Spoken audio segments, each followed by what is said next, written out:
Hello everyone, welcome back to this channel. I am Dr. Chetna Kumawat and we are understanding management of receivables.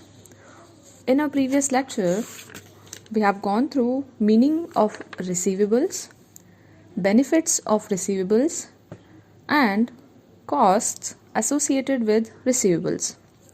In today's lecture, we will understand or we will cover some more topics related to management of receivables. So let's get started. Meaning of receivables management. As we all know, credit is the soul of business. According to this axiom, and to survive in a competitive environment, each and every firm adopts the policy of selling goods on credit. Receivables are a direct result of credit sales, which ultimately increase the profits earned by the firm. Credit sales also result in blocking of more funds in receivables that involves extra cost in terms of interest. Moreover, increase in receivables steps up the bad debts. Thus, receivables involve some costs like interest and bad debts, as well as some benefits, increase in profits due to credit sales to the firm.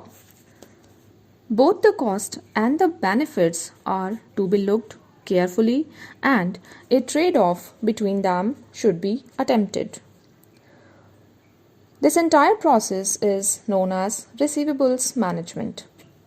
In this way, the receivables management consists of matching the cost of increasing sales, particularly credit sales, with the benefits arising out of increased sales and the objective of maximizing the return on investment of the firm. The term receivables management may therefore to be defined as the process of making decisions relating to the investment of funds in this asset as part of short-term operating process. This will result in maximizing the overall return on the investment of the firm. Now let's understand what are the objectives of receivables management. Maximization of sales is not the purpose of receivables management, nor the minimization of bad debts is its objective. Increased sales could easily be achieved by resorting to heavy credit sales. Similarly, had minimization of bad debts been the objective, the firm would have achieved the same simply by not resorting to credit sales at all. In fact, the objective of receivables management, like other assets, is to maximize the return on investment in receivables or to maximize the sales to the extent the risk involved remains within the acceptable limits. To accomplish the objective, it is necessary to Number 1. Achieve optimum, not maximum volume of sales. Number 2. Control and minimize the cost of credit. And number 3. Maintain optimum level of investment in receivables. To quote Bolton E. S., the objective of receivables management is to promote sales and profits until that point is reached where the return on investment in further funding of receivables is less than the cost of funds raised to finance that additional credit, which is cost of capital. Now let's take a look on factors affecting investment in receivables. Some of the important factors which determine the amount of capital required for extending credit and maintaining the accounts receivables are as follows. Number 1. Level of sales. Generally, credit sales are a percentage of a firm's total sales. The higher the volume or level of sales of a firm, the higher will be volume of its credit sales or accounts receivables. In other words, a firm having a large volume of sales will be having a large volume of receivables as compared to a firm with a smaller size of total sales. Number 2. Nature and conditions of business. Customs and traditions in the trade and nature of the business also affect the volume of accounts receivables. For example, credit sales are more common in highly competitive market or in slack periods and in wholesale trade as compared to retail business. Again, the types of goods that are sold also determine the accounts receivables. Durable and costly items like furniture, refrigerators, and many other such goods are sold on credit. Number 3. Credit policy of the firm. Credit policy means the policy adopted to extend credit sales. The credit policy, whether liberal or rigid, affects the level of investments in receivables.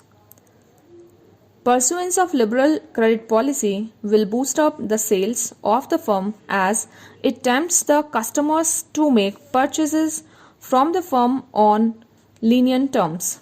Consequently, the firm will require larger amount of working capital to finance receivables. On the other hand, firms pursuing rigid credit policy require less working capital to finance receivables. Again, a firm which is prepared to undertake higher risk is likely to invest substantial funds in receivables. Number 4, the terms of credit. A firm's investment in receivables is a function of volume of credit sales and the collection or credit period in terms of days. For example, if a firm's credit sales are rupees 50,000 per day and the credit period for payment of dues is 40 days, then the average investment in accounts receivable will be 20 lakh. 50,000 multiplied by 40. The smaller the collection or credit period, the smaller will be the investment in receivables. Thus, the volume of accounts receivables depends upon the terms of credit offered, which include the credit period and the cash discount offered to customers for payment of dues before the expiry of credit period. The last point is capability of credit department. The main function of the credit department is to scrutinize the orders placed by customers, investing into the credit worthiness of customers, and collecting the receivables in time. The more this department is capable and effective in its activities, the quicker would be the collections and the lesser would be the possibility of receivables turning into bad debts. In contrast to this, if credit department is negligent in scrutinizing customers' orders and slow in making collections, the funds would be blocked in receivables, and that too for a long period of time. In this way, the capability of the credit department of a firm also affects the size of receivables. Now let's take a look on the scope of receivables management. The scope of receivables management is very wide. It must therefore be attempted by adopting a systematic approach and considering the various aspects of receivables management. Receivables management has three components. First one is formulation of credit policy. It includes credit standards, credit limits, collection policy. The second point is credit evaluation. It includes collection of information, credit analysis, and credit decisions. And the third point is credit control, which includes formulation of collection procedure and monitoring and controlling.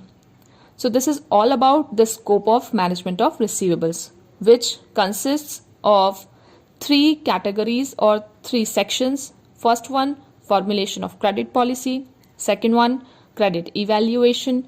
And the third one is credit control. So this is it for today's lecture. Thank you so much for your patience and listening to it. Have a good day.